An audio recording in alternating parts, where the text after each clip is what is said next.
And So maybe describe from the matchmaking onwards. the Where would you go? matchmaking, the men again took charge.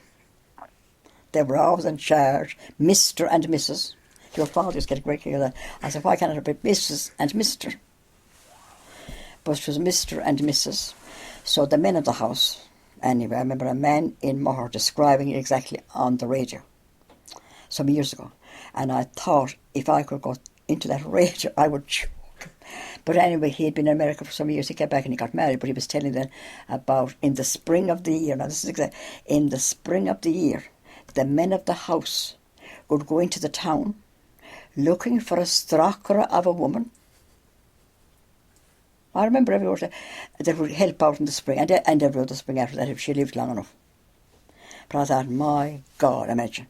And then he would know some man that had a daughter that might be eligible, and the men would go along to wherever they went to, and they would agree on a date, this bride to be, that her father would come and what they called walk the land.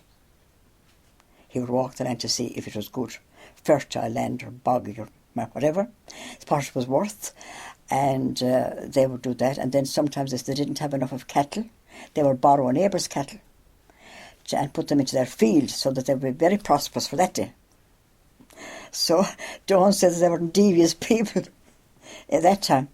But then the marriage was arranged, and all the preparations, of course, went on. And a month before the girl got married, then they would have what they called the picking of the gander, which was, again, a gathering of people, friends and relations and neighbours and all the rest, and a big feast of, the gander that had geese and turkeys and hams and everything else. Everybody came, had a great night. The girl went then about maybe a day or two after that got married. She went to her husband's home, and then she couldn't go home for 1 month then. She couldn't go inside her own house for 1 month. And then after 1 month, they had what they called the hauling home. She was hauled home after 1 month. And they had another celebration.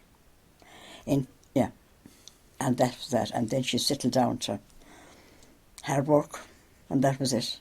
And were there straw boys? Oh, there were, all in abundance, as I said, lots of straw boys would come. And great dads had lovely music course and all the rest of it.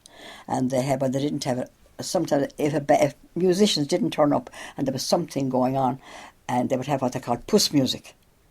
You know, that the idly.